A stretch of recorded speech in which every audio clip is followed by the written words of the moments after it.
what I found to be extremely beneficial for me was joining a couple of networking groups and then really getting to build relationships with the people that I knew in those groups.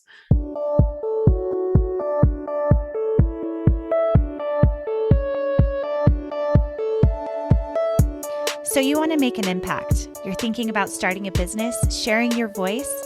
How do women do it that handle motherhood, family, and still chase after those dreams? Well, listen each week as we dive into the stories of women who know. This is Call Me CEO. Welcome back, my friend. I am so excited that you're here today, taking this very valuable time. And I know that this will be time well spent because today we are talking about how to expand and grow your business in a way that helps you to capitalize on your time and your skill set. A lot of times I get questions about how to know when it's time to hire a person or grow your team, and then also how to keep your systems in check. This episode is going to help you with knowing all of those pieces. And Anne Hill is the creator of Hilltop Virtual Solutions, who was able to quit her full-time job and replace her income within 6 months. She thought it was going to take her 3 years, and we're going to go through step by step of how she was able to do that, and also how she was able to create a life that she loves. So let's dive into this episode. And if you are interested about learning how to be a virtual assistant or growing a business of your own, please take a chance to go to camillewalker.co/VA to join my next group of virtual assistants that will be starting at the beginning of the year. So let's dive in. Welcome everyone to another episode of Call Me CEO. And if you are looking for a way to streamline and help you become more productive in your business, tune your ears and turn the volume up. Today, we're speaking with Anne Hill from Hilltop Virtual Solutions. She's going to help us tap into our genius. Also, how to figure out how to hire and create communication within our businesses so that they run smoothly and that we can work on our business and not in our business. So thank you so much, Anne, for being here today. Hello, thanks for having me.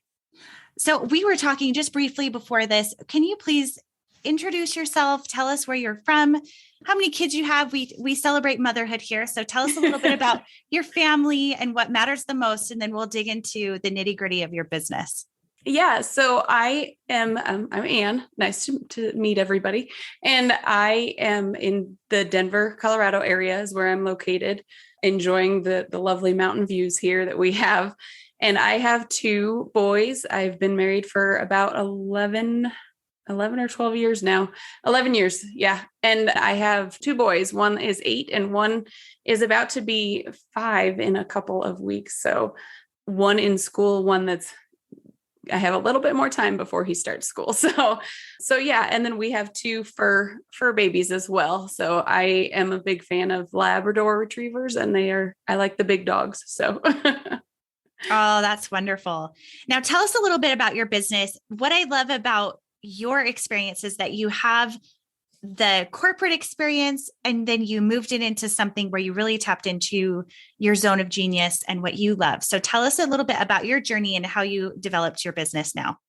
Yeah, definitely. So my background is a physical therapist. I went to school for that. When I finished, undergrad, went on to grad school degree and did physical therapy, and always felt like, in all honesty, that my journey was going to be more of that, just that corporate role. And I always felt like I was going to continue to be a working mom, even after having kids and that sort of thing. And just based on how things were, my income, I was the primary breadwinner in that corporate role. So I needed to be working even after having kids to continue, just to continue to live the lifestyle that we wanted to live and all that sort of stuff. And so I had gone through a few changes, I guess, in the leadership in the business that I was working with. And I was a rehab manager. So I got to know the ins and outs of just the business as a whole and running the business. But there had been a few leadership changes over the course of about, in all honesty, the 10-ish years that I was with this one particular organization. I would say almost the last 5 years really was kind of ups and downs throughout all of it. And just got to a point where I was getting burnt out of being with the business. I was getting burnout in the healthcare industry, unfortunately, and just was ready for a change. But being the primary breadwinner, I really didn't know how that was going to happen.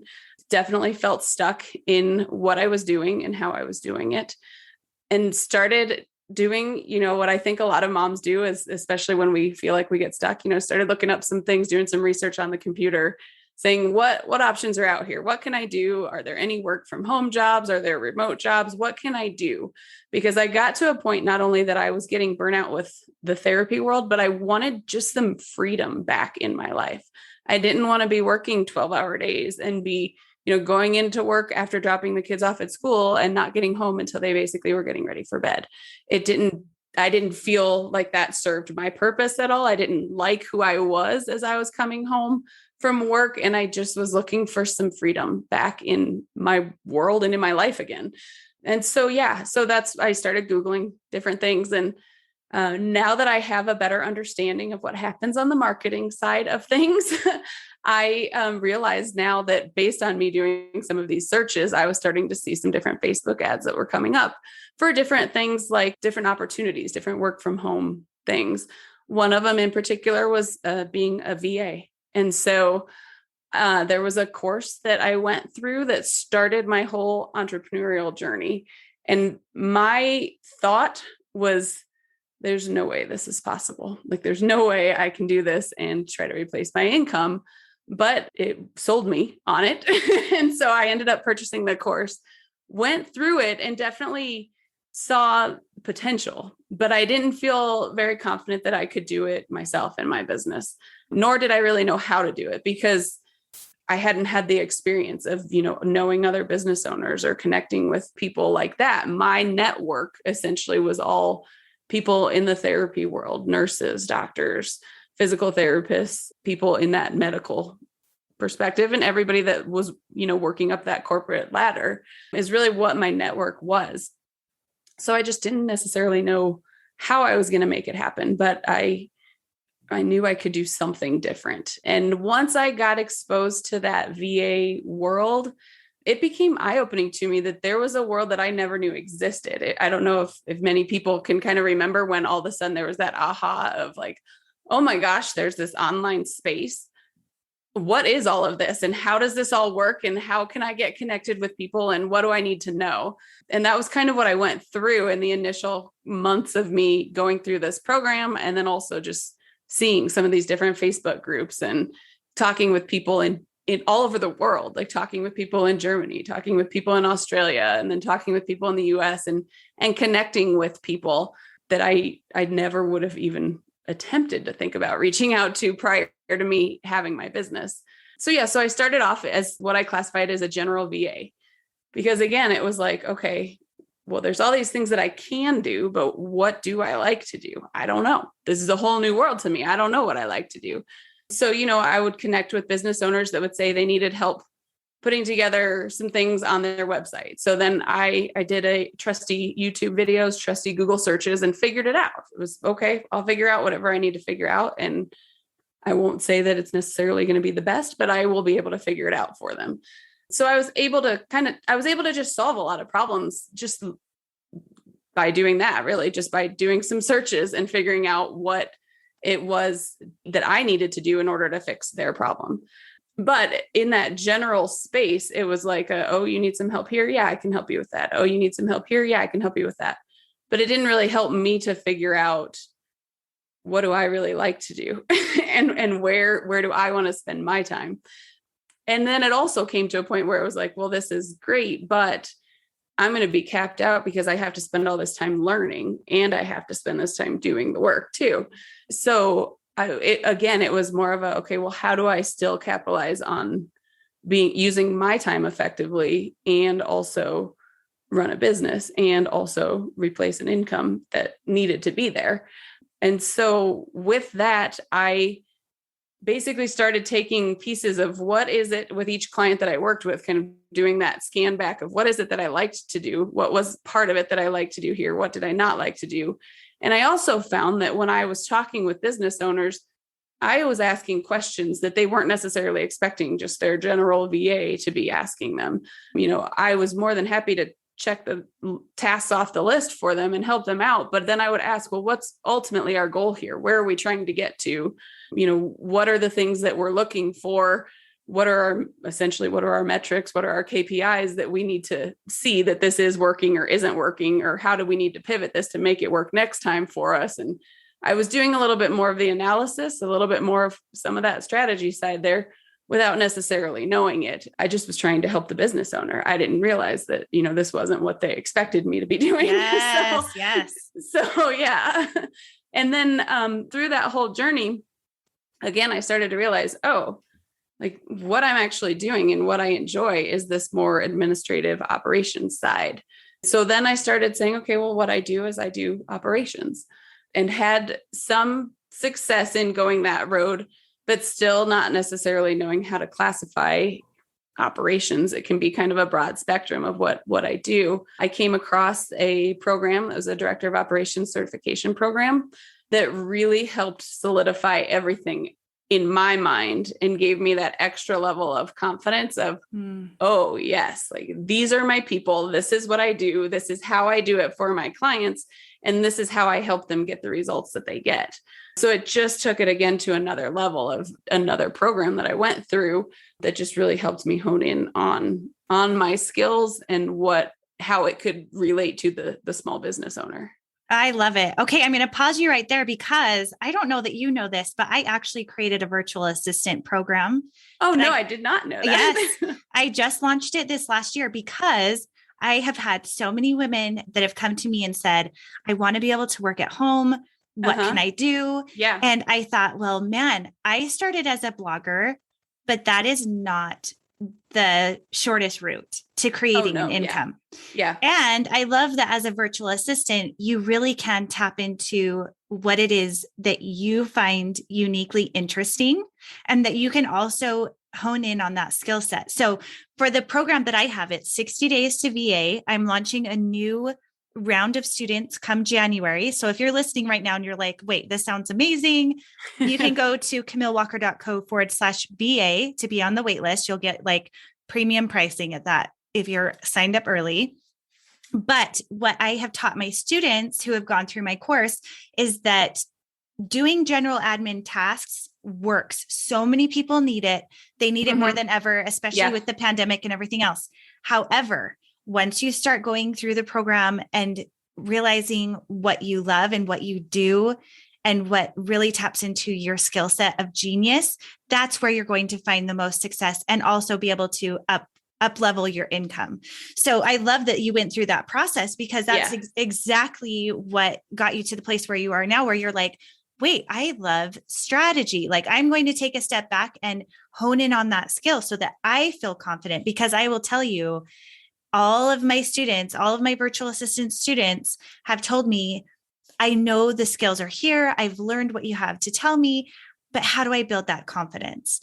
And the number one way to do that is to spend time with clients, work on the skill sets, learn as they come, and then tap into what you love and up level that, which is exactly what you did. So I'm like, I'm just over here like, yes, like this is so awesome. So I can tell you too, that part of how I learned what I enjoyed doing was doing things that I found out very quickly that I did not enjoy. Yes. My first client was a social media client that I did social media management for.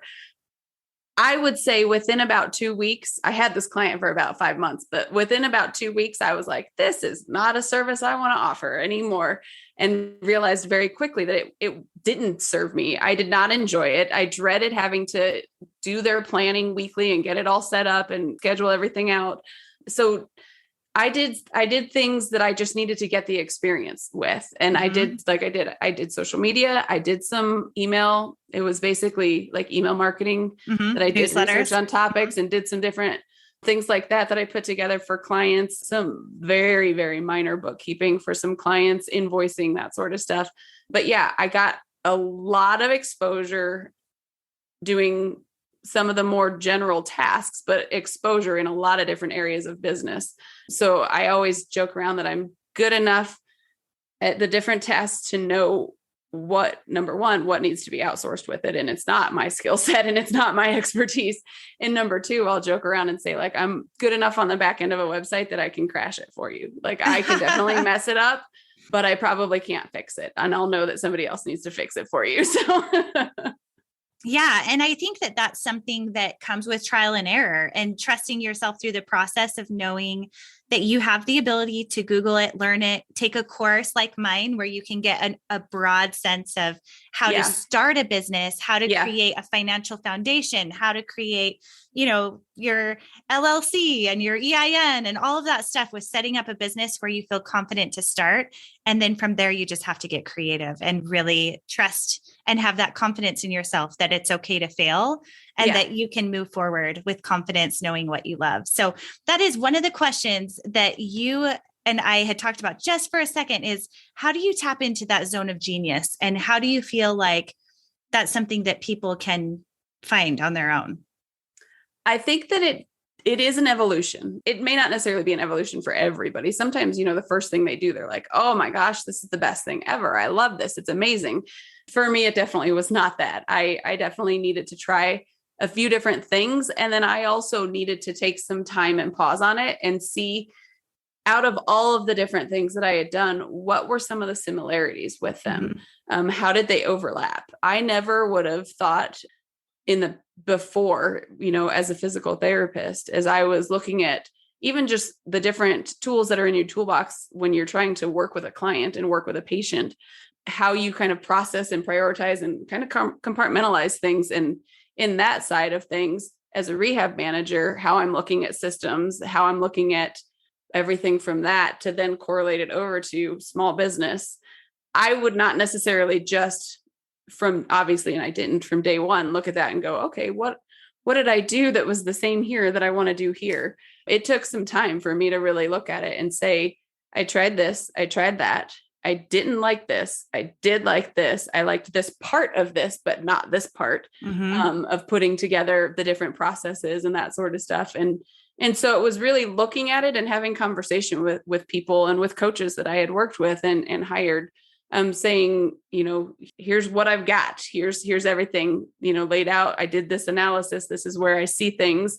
What's your perspective on it? Does this match what you see? Is this, when I'm talking, does this sound like the things that I'm, lit up about versus what I really don't want to think about? Where do I shy away in conversations versus where do I shine? That sort of stuff too. So, and it's looking at those things. Let me ask you, because this is a question I get a lot, is how did you decide where to set your pricing? And also, how did you acquire clients and then transition into your expertise? Like, what did that journey look like for you? So pricing wise, I think it's very important. A lot of people will say, make sure you price, for your value and those sort of things. And I think it's important that you feel confident in what you're saying. Like, I could tell you that you need to have $1,000 program, but if you don't feel confident yourself in saying this program's $1,000, when you're selling somebody on it, it's going to show in that conversation. So you need to feel confident that, if you're saying, okay, this package is $350, this package is $600, this package is, whatever your price is, you need to feel like you can say that confidently and stop talking after it so that they can respond to it and not try to justify that price right after you say it. And if you don't feel confident in saying that price, it doesn't matter what anybody else thinks it should be.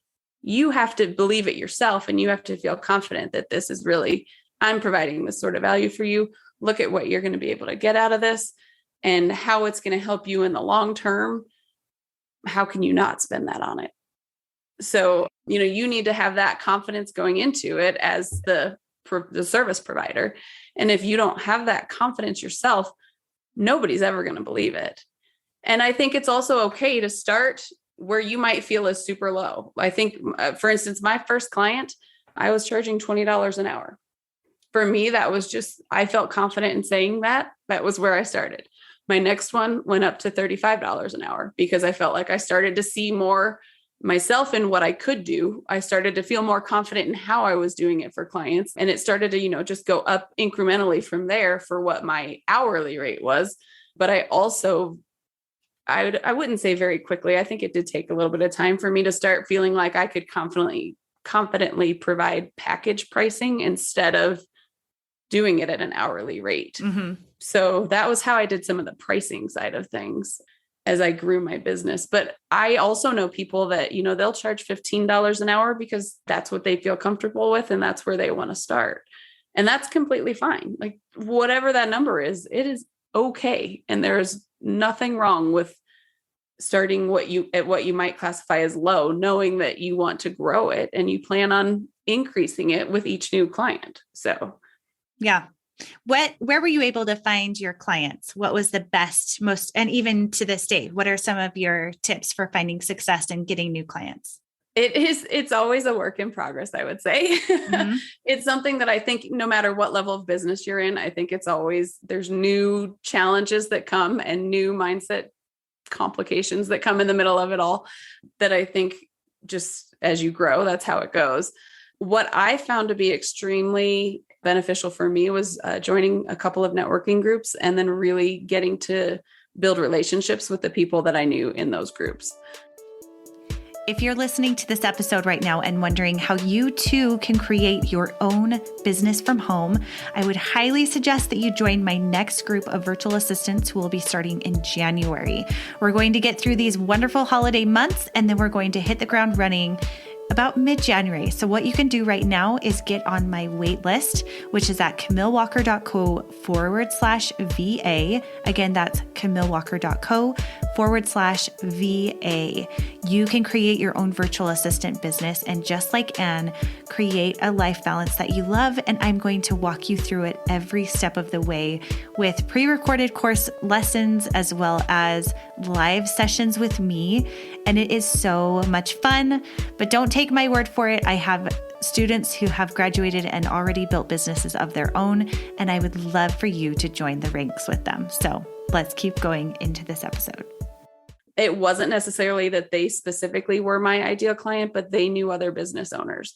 And so increasing my network based on the other business owners that I knew and them talking to their friends about it too. And them making referrals for me as well and connections for me that way.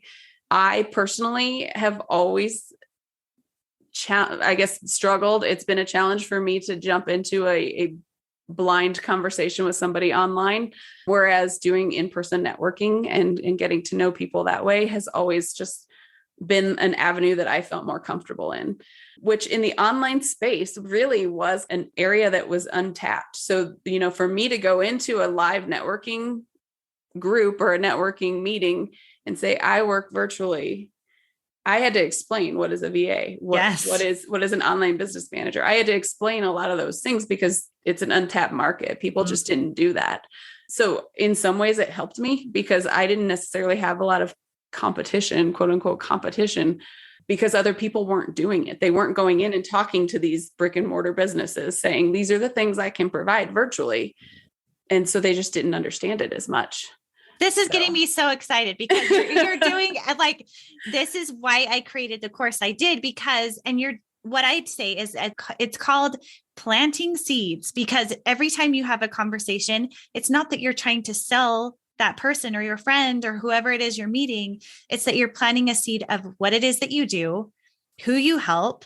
And so that when they have conversations later, they can say, hey, well, you know what? Anne she's the one who got me from this point to this point because she helped me organize my goals and growing my team. You need to call her. And so it automatically becomes this really easy sale, so to speak, in a way that it's not about selling yourself as much as it is about building relationships and being really clear about the services that you offer. Because if you're able to do those two things, your business will grow. So again, I'm like, yes, this is exactly what I say. Yeah. So that's awesome. It works. So do what you say. I know. I've taken a step. I'm taking a little pause right now from my first graduates to now my next launch and having this conversation. I'm like, oh, this is so fun. Cause this is why I love it. Cause it's an untapped market where people feel like it's so saturated, but it's really not, especially if you tap into a niche that you do really well, that so many people need. Yeah. Now, let's talk a little bit about expanding your team, because that is a specialty that you offer, is knowing when it's the right time to hire, finding the right fit for your team, and then creating clear communication. So take us through those steps. If someone's listening right now and they're overwhelmed and needing to expand, which is something I talk about all the time, is that you do not need to be the best at everything. You simply need to be the best at finding the people who are best for that position. Once you can, and your business has grown to a point where you can do that, you hire people that are smarter than you, so to speak, in each of those positions. So let's talk about that. How do you know when it is time to hire? So I think that it's funny. People always ask about when is the right time to hire. And in all honesty, it's the right time to hire when you can afford to hire. So there's never necessarily, oh, when I get to this number, when I get to this revenue, I'm going to need a team, or when I get to this revenue mark. You want to definitely look at your, have an understanding of your numbers, have an understanding of where your profit margins are, and see, when does it make more sense for me to put the money into the expert in doing this and doing it more effectively and probably getting a better result than me trying to learn it myself, maybe do it in a mediocre way, and maybe have to spend more time in the long run getting the result that I want to get. And sometimes it's actually, I would say most of the time, when you make that initial jump for that first hire, it's scary. But I actually was just at a conference that was where I was in Florida last week at the end of the week. And one of the big themes that kept coming through over and over again was faith over fear. Mm. And these were like multi-million-dollar, 7-8 figure business owners that they kept saying, like, okay, so I need to have faith in the decisions I'm making. I need to keep choosing faith over fear with all of my decisions. And that comes with bringing on team members too. Now, that being said, I think there are ways to make sure that you're picking the right team members to be bringing on. But really, once you can afford it, that's when you should start bringing on team members. You can't continue to grow your business and be the service provider at the same time. At some point, you have to make that shift of somebody else needs to be helping with some of these. Typically, it ends up being more admin roles, but like somebody needs to be helping take these things off my plate so I can continue to grow my business. Mm-hmm. That makes perfect sense.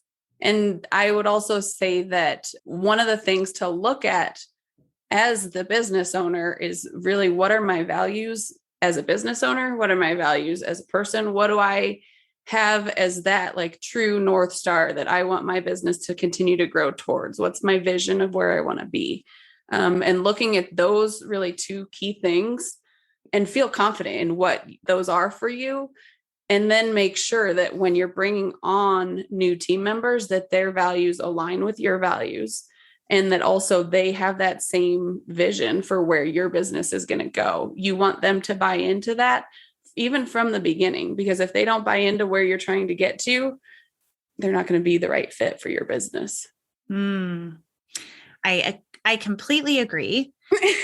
I'm curious, how do you ensure that you do have that alignment? Do you think that it's good to have like an intake form that they put together before you have a face-to-face interview? Do you feel like you should involve personality tests, or what is your formula for that, for making sure that from the get-go you are in alignment where they complement you in what skills you have, and then also that they have the same vision for where you're headed?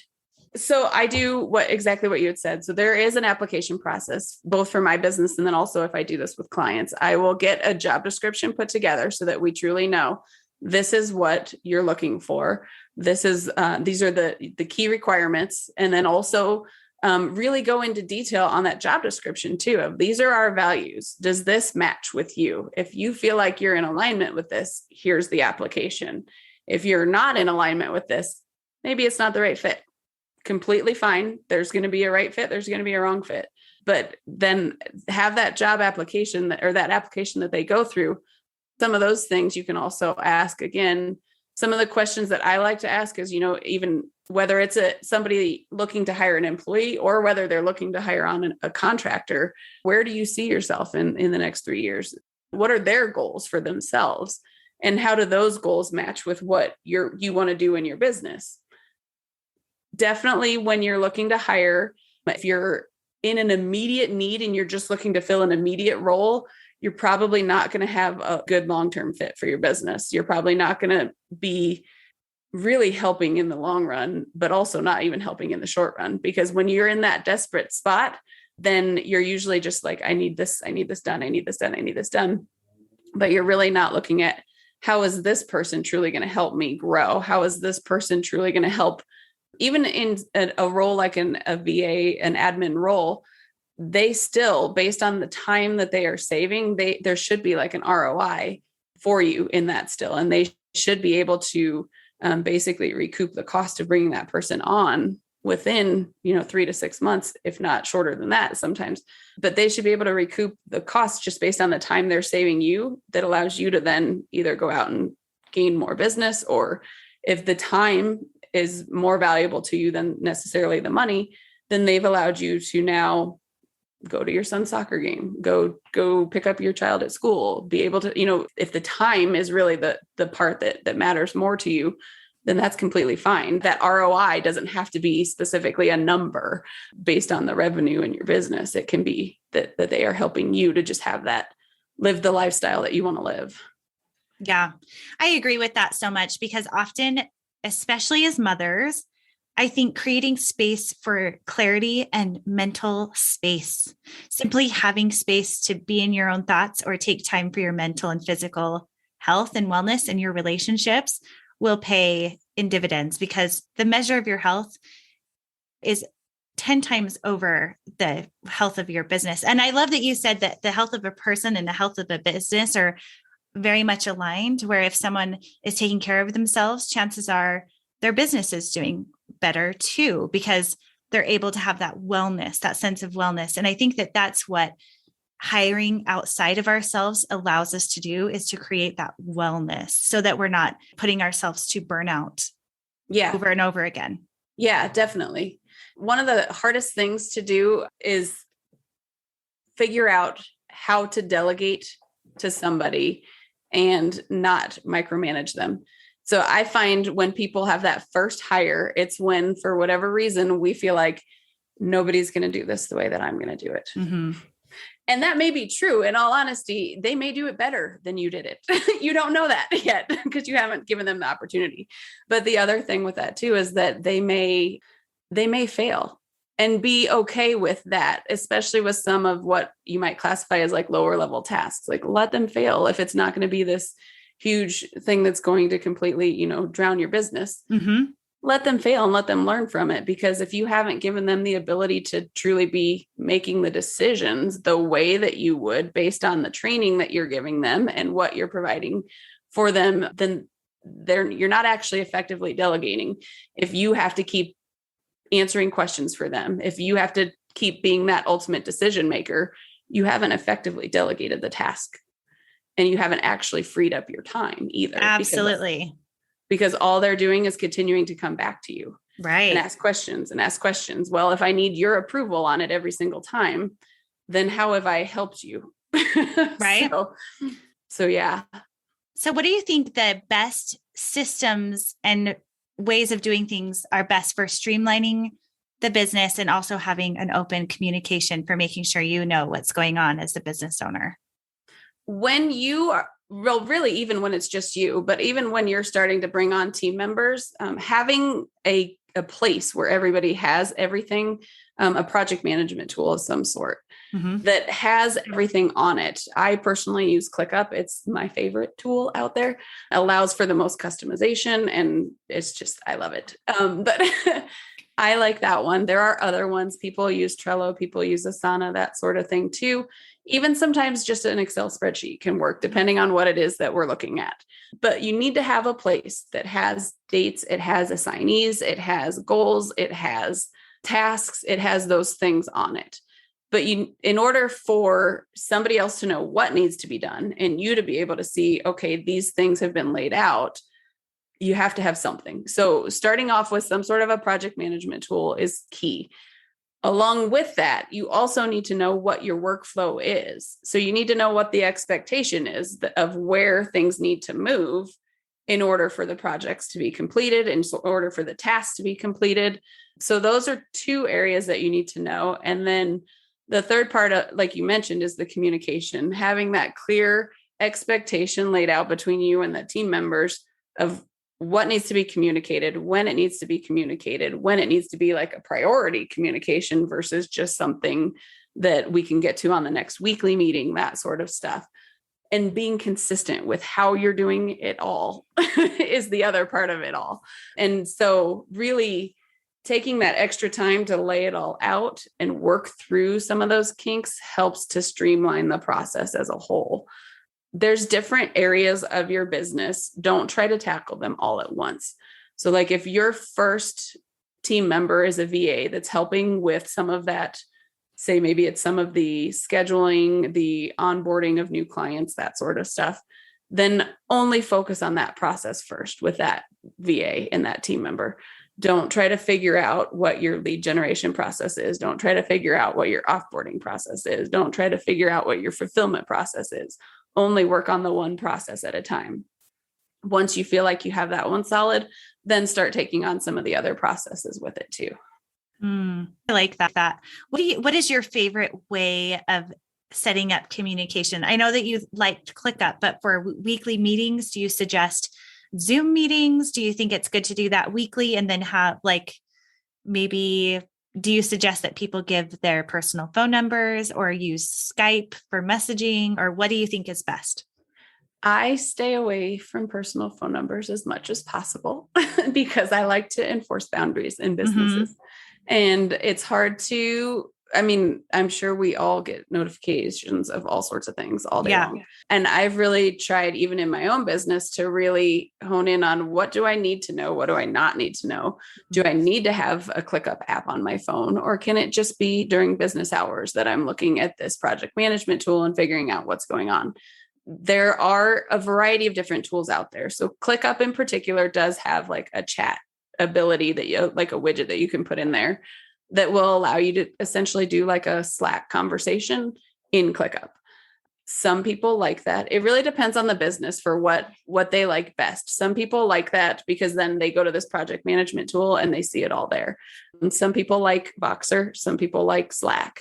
I would say those are probably the biggest ones that I see utilized.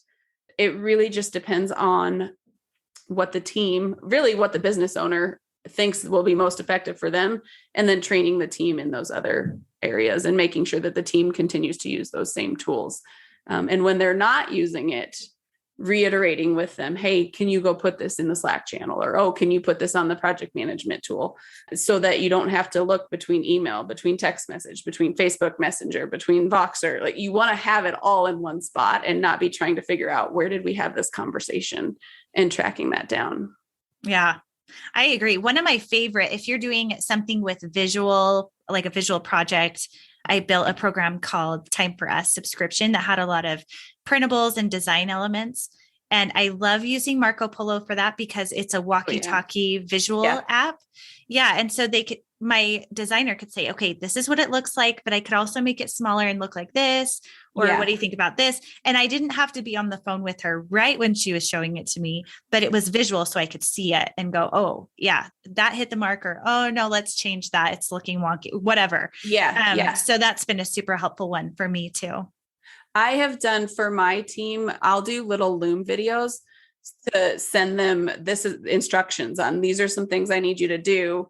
They'll have the task assigned to them, but then when they open it up in the description, there'll be a little Loom video of, this is what I need you to do. Let me know if you have any questions, because that way, I'm not having to coordinate with different time zones of, here's a meeting that we need to discuss for 5 minutes, what I need you to do, and then go do it type thing. So there definitely are a lot of different ways that you can still get that visual aspect of it and not have to try to set up a specific meeting time. That being said, though, I do think it is very handy to get the team together, even for just like a quick 30-minute, what time, usually beginning or end of the week is good. Mm-hmm. So it's like, what are we doing this week? What are our goals this week? Or either at the end, what are we doing or what have we completed for the week type thing. I think that's definitely good to do as well. Yeah, I agree. It definitely helps to keep everyone keeps them accountable, but also keeps everyone in the know of like what the overall goal is and where you're headed. So that's super, super helpful. What do you think the biggest hurdle is as far as, I mean, because I've had a number of different virtual assistants who have helped me, but I've never hired someone that's been to the point of like an employee status. It's been more of a contractor, like an independent contractor, because I haven't done like benefits or, going to that next level of business growth. When would you say is a good time to jump to that level? So some of it really depends on, in all honesty, like labor laws. I think it's always, to full disclosure, I am not an attorney. Disclaimer here, definitely talk to an attorney about these things, because there are laws obviously in different states that have different kind of criteria with that all. But a few things that I will talk to business owners about when they're considering, should I be looking for an employee or should I be just trying to bring in on a subcontractor, is how much control do you want to have of their time? That's one of the things is like, do you truly want somebody to be available from 8 to noon every day to be able to help with X, Y, and Z in your business? If you want to have that official quote unquote control of their time to where you're saying, this is when I need you to work, then truly they need to be an employee and not a contractor, just based on labor laws and that sort of stuff. But the other side of that is also, what is it that they are doing in your business? Because if the things that they're doing in your business are the service that you provide or that your business is all about, then they should also be an employee and not be, even if it's a part-time employee, it doesn't have to officially be a full-time employee. Even if it's a part-time employee, they should be an employee, a W-2 versus being a 1099. Right. Yeah, that's super helpful. Well, and this has been amazing. I think we could go on with this conversation forever, but I think that what we've covered so far, I hope for those of you that are listening, that you've written down some of these app ideas, some of these ways to grow your business, because there has been so many good golden nuggets here that I'm like, yes, like it's just been awesome. And we mentioned really briefly Loom. For those of you who might not know what that is a screen recording of your computer, so that if you have a system that you're wanting to show or something visually that's on your computer screen, that you can record that and send it in a short little clip video. I just wanted to mention that. So I will link to some of those apps that we mentioned below, like ClickUp and Loom and Marco Polo and all those other things, because truly, when you start to utilize the business tools that are available today, you will free up so much time. And I also want to link to you, Anne, if you would share with our audience where they can find you if they are looking for strategy and how to streamline and create a balance within their lives. Yeah. So LinkedIn is really where I spend a majority of my time, I would say, on the social media side of things. I can pull up my exact, like, I guess, handle, whatever you call it on social media. I'm operations. I'm not social media minded, but Ann Hill is what I am on LinkedIn. And then I do actually have, if you think it would be helpful, I have a tool that I can give you a link to also that's basically a new team member checklist. So if people are looking to bring on a new team member, it just goes through some things they would want to try to get in place themselves either before or like right when they're hiring on that new team member. It talks about things like, if they are a 1099, getting the documentation that you need from them. It talks about kind of mapping out a 30, 60, 90-day goals, things that are done in corporate, but that we actually want to do as we're bringing on new team members, so that the team member knows what the expectations are of what you need them to be doing in your business and the goals that you want them meeting along the way. So. Oh, I love it. I love it. That's actually the next step I've considered making a course about, is how to grow from a team of one to a team of many. And that is gold right there. Knowing like what questions to ask, what goals you want to, I really like how you highlighted asking the person that is potentially going to be working with you what their goals are, because that's a huge part of creating true alignment. So that is awesome. We will for sure link to that below. Thank you so much for your time today. This has been so much fun.